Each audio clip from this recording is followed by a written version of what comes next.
Hello, hello, nouvel épisode de ce podcast. Le bonheur me va si bien. Début d'année, début d'année. Qu'est-ce qui se passe bien souvent en début d'année? On se rend compte qu'on n'a pas atteint ses objectifs de l'année passée et on s'en fixe de nouveau sans se demander ce qui fait que nous n'avons pas atteint nos objectifs de l'année passée, puisque c'est la faute parce qu'on manquait de temps, on était trop surchargé, ou la faute à pas de chance, la faute à la maladie, la faute à je sais pas quoi. Mais aujourd'hui, je vais vous donner 5 conseils pour atteindre vos objectifs. Parce qu'à chaque nouvelle année, on a vraiment son lot de bonnes résolutions. Même vous, déjà, je suppose que vous avez posé des bonnes intentions qui n'ont pas abouti. D'accord? Si je trouve super frustrant, crispant, tout ce que vous voulez, de constater que l'on n'y est pas arrivé. Pas arrivé à perdre les quelques kilos qu'on avait dit. On n'a lu que 2 livres alors qu'on devait en lire un par mois. Donc, comment faire? Oui, comment faire pour tenir vos objectifs et les réaliser?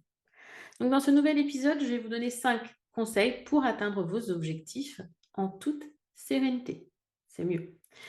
Ces recommandations sont les garde-fous qui vont baliser votre progression tout au long de l'évolution de votre objectif. Si vous ne procrastinez pas trop, et que vous êtes réellement aligné avec la mission choisie, vous ne devriez avoir aucun problème pour triompher de vos objectifs. Donc on débute. Premier conseil, définir des objectifs SMART. Oui, SMART. Contrairement en fait à ce que l'on peut croire, ce n'est pas en écrivant dans votre bullet journal, dans votre carnet ou sur un bout de papier qu'à la fin de l'année, vous voulez faire un 36 ou vous avez décidé de parler couramment l'anglais ou de faire le marathon de New York que ça va se réaliser. C'est pas juste j'ai écrit, ça y est, c'est bon, je suis OK, j'y vais. Derrière une intention, puisque là on parle d'intention de ce type, il y a de longs mois de préparation et vraiment, ça va être la même chose pour accéder à tous vos désirs les plus chers. Prenez conscience de ça. Il est important d'y consacrer un minimum de réflexion pour réussir. Donc, on va formuler un objectif avec la méthode SMART. Spécifique, mesurable, atteignable, réaliste et temporel. Il y a un épisode dédié complètement à cette méthode, donc je ne vais pas rentrer dans le détail. Mais concentrez-vous vraiment sur la réalisation d'un projet à la fois. Ça, c'est un petit conseil supplémentaire. N'allez pas non plus, à part si vous êtes manifesting generator et qu'effectivement vous avez cette capacité de vous éparpiller entre guillemets de façon assez facile, évitez de vous éparpiller. Et lorsque les habitudes liées à, à votre projet, à votre objectif seront bien implantées dans votre quotidien, vous pourrez, si vous le souhaitez, vous intéresser à une autre réalisation, pourquoi pas dans un domaine différent. Parce que travailler sur trop d'idées à la fois en même temps, ça va vraiment ralentir votre progression. Votre énergie va se dispatcher plutôt que de rester focus. Donc, avancez à votre rythme, menez à bien un dessin. C'est pas un sprint, c'est un marathon. Donc, écrivez votre décision, la décision que vous prenez aujourd'hui dans votre carnet. Oui, même si je vous dis que ce n'était pas suffisant, mais au moins ça lui donne un côté immuable. Elle est là maintenant, gravée entre guillemets sur papier, gravée dans le marbre, et vous ne pourrez plus revenir en arrière. D'accord? Et on va quand même avancer sur comment. Une fois qu'elle est écrite, c'est bien, mais qu'est-ce que je fais pour l'atteindre? Eh bien, tout simplement, un pas après l'autre. Donc, vous allez découper votre mission, votre objectif que vous êtes fixé en étapes. Détaillez-les au maximum dans le but d'obtenir un plan d'action détaillé de tâches facilement réalisables. Si je reprends l'histoire de marathon, ça va peut-être être acheter ma tenue, les chaussures adéquates, établir un planning précis des entraînements. Pourquoi pas télécharger une appli pour traquer vos kilomètres. Éventuellement, trouver un partenaire de responsabilité pour vous motiver ou alors vous inscrire dans un club, participer à des courses, etc., etc. Je pense que vous avez saisi l'idée. Une fois ce découpage effectué, vous allez planifier ces tâches dans votre agenda ou votre bullet journal jusqu'à la date butoir de votre projet. Et ça, j'en parlais il y a peu dans la newsletter organisation. On est dans un rétro-planning. Vous savez que vous avez la date là du marathon New York, il est à telle date. Vous avez 8 mois. OK.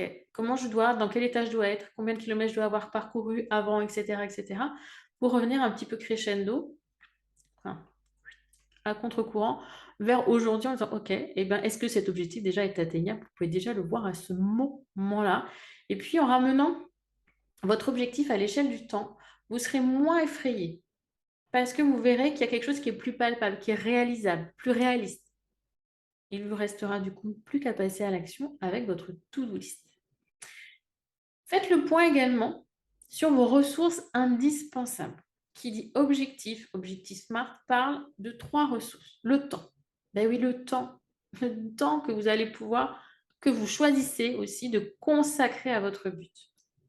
Le deuxième, c'est l'énergie. Une des variables la plus importante.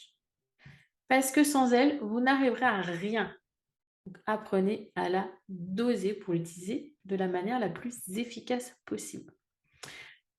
Puis, en détaillant précisément votre souhait, vous pourrez déterminer avec précision les investissements financiers nécessaires. Puisque oui, parfois, souvent, quand on parle d'objectifs, il y a un aspect financier. Si on reprend toujours notre exemple du marathon de New York, on va payer quand même un billet d'avion. Ok? Donc, l'hébergement, etc. Ça rentre dans la gestion de votre objectif. Il est donc important de réellement bien détailler toutes les actions à mener pour ne pas vous retrouver «Oh, j'ai pas pris de billet d'avion, mais j'ai pas d'argent de côté». Vous êtes prêt, hein, vous êtes entraîné, tout est OK, vous avez le matériel, mais vous n'avez pas d'argent pour payer le billet d'avion. Dommage. Alors que si vous aviez posé les choses dès le départ, les actions, les étapes, vous auriez pu réaliser cela 6 mois avant. OK.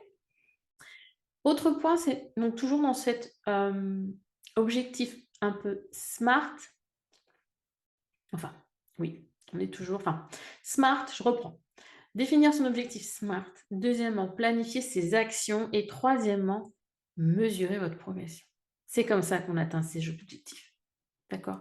Vos objectifs, dans le SMART, il y a le mesurable. C'est-à-dire que grâce à l'observation de certaines données, certains indicateurs, vous allez savoir si vous vous rapprochez de votre Graal ou pas. C'est aussi pour ça qu'il est si important d'effectuer des bilans réguliers. Vous pouvez par exemple remplir un tracker tous les jours. Ça vous aidera à garder un œil sur votre mission ou un bilan mensuel. D'accord? Cela va vous donner des informations sur votre performance et savoir où vous en êtes, si vous êtes dans la bonne direction ou pas dans la bonne direction. Et si vous devez apporter des changements aux prochaines étapes. Vous allez ajuster vos efforts. Quatrième point, se challenger pour atteindre ses objectifs. Eh oui, parce que les objectifs, c'est bien.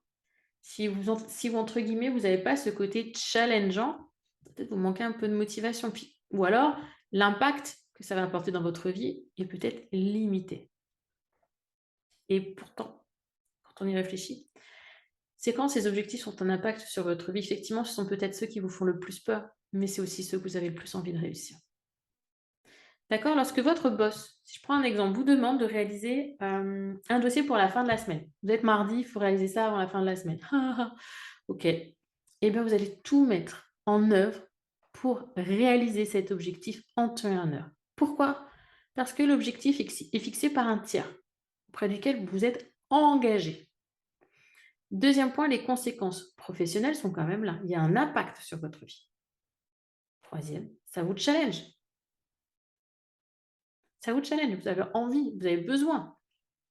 D'accord? Et comme je vous le disais, à l'inverse, si le besoin, le but est un peu trop facile, ça va vous ennuyer, vous risquez de procrastiner en vous disant que vous avez largement le temps. OK? Et souvent, malheureusement, si vous n'avez de compte à rendre à personne, idem, ça ne va pas avancer. Pourquoi? Parce que la valeur que vous vous donnez n'est pas suffisante pour vous dire: «Vous valez bien, vous allez y arriver» et cetera. Vous n'avez pas assez confiance en vous. OK? Donc, essayez de trouver des partenaires de responsabilité, comme on peut le lire dans le livre The Miracle Morning. C'est une solution. OK? Si vous avez une volonté de faire, les réseaux sociaux, pardon, sont un excellent moyen de rendre public votre objectif, par exemple. C'est une astuce, là, en passant. Personnellement, je ne ferai pas, mais si vous avez envie de le faire, vous pouvez. Parlez-en à vos proches, etc., etc. Et vous ferez le point régulièrement avec ces personnes ou sur les réseaux sociaux pour vous dire: «OK, j'atteins pas, j'avance pas» et on adapte le plan d'action en fonction. Cinquième, c'est rester motivé.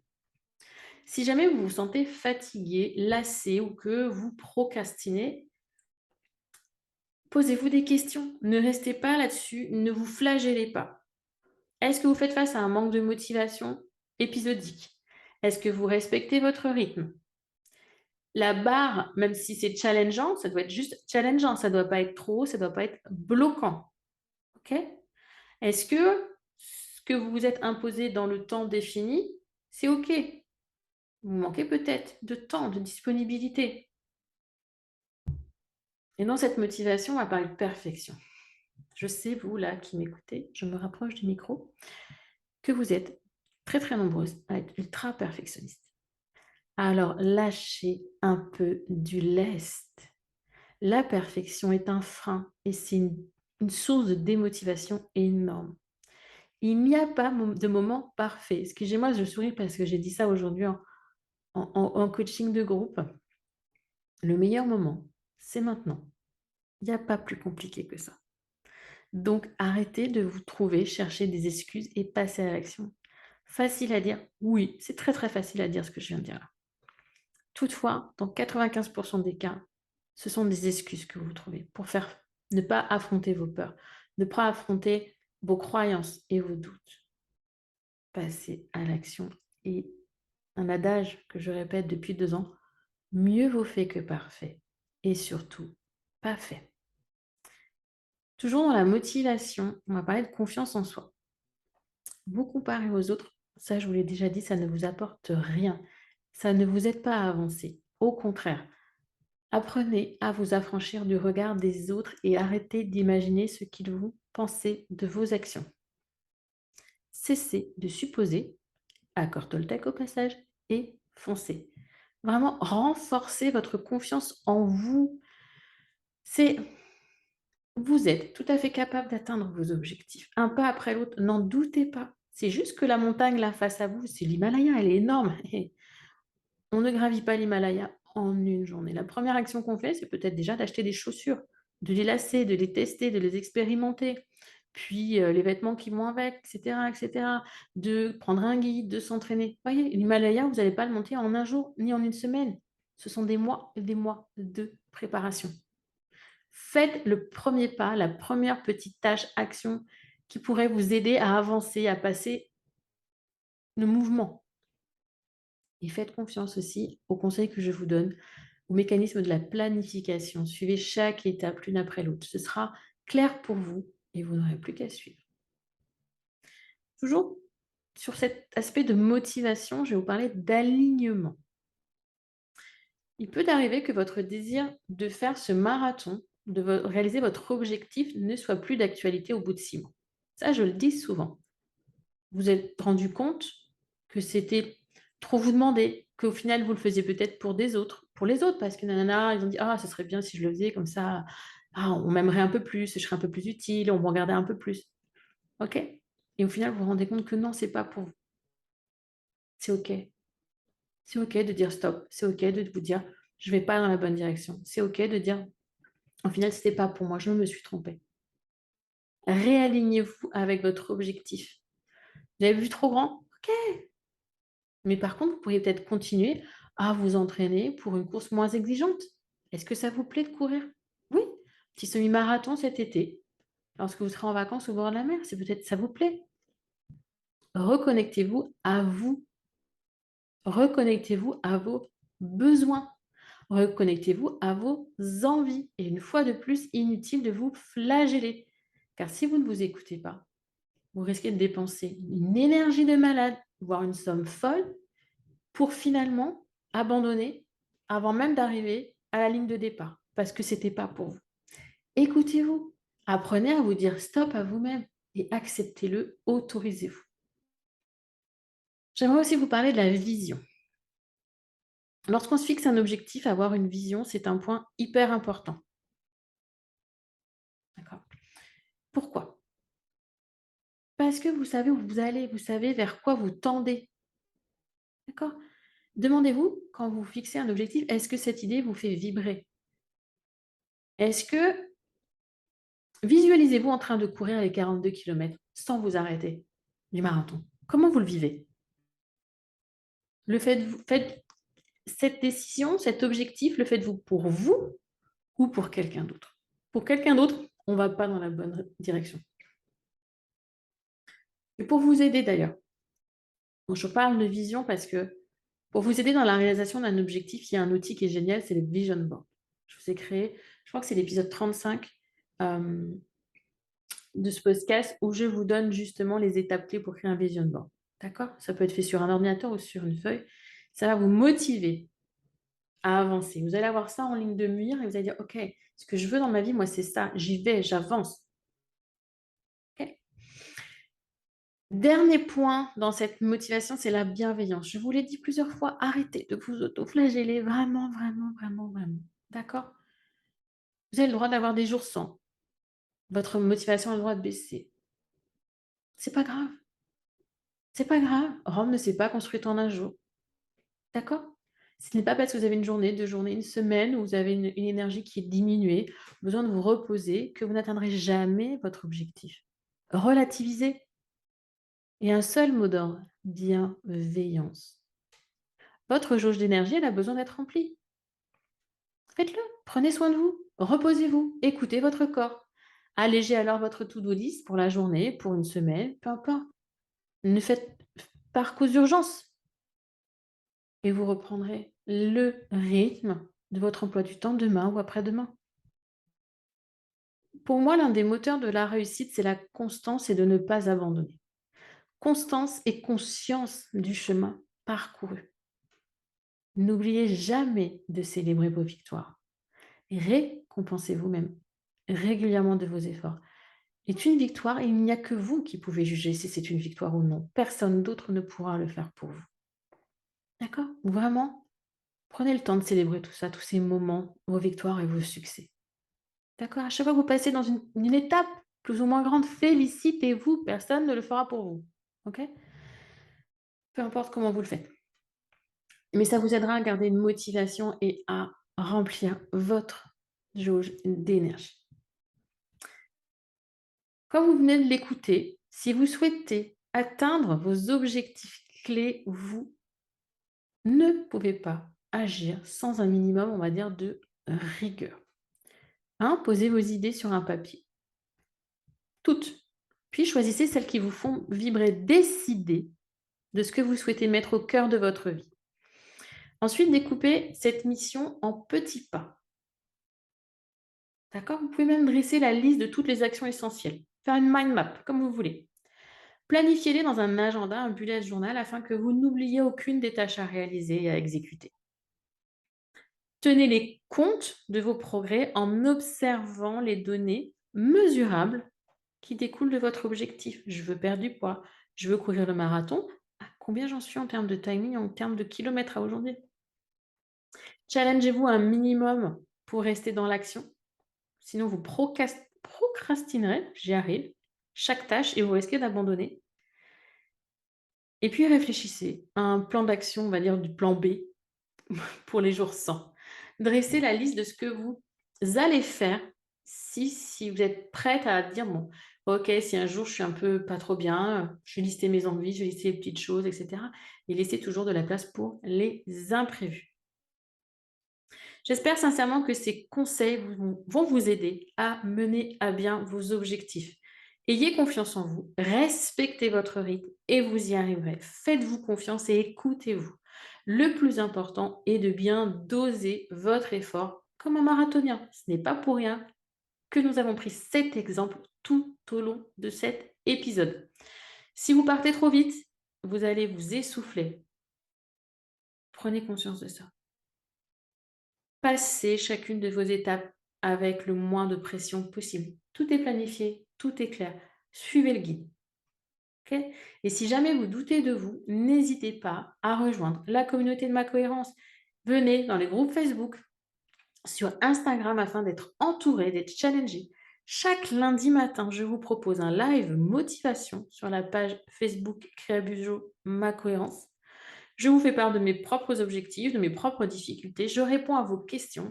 Je vous aide à reformuler vos objectifs. On parle gestion du temps, on parle développement personnel, on parle to-do list, on parle de tout ça parce que tout est lié dans l'atteinte de vos objectifs.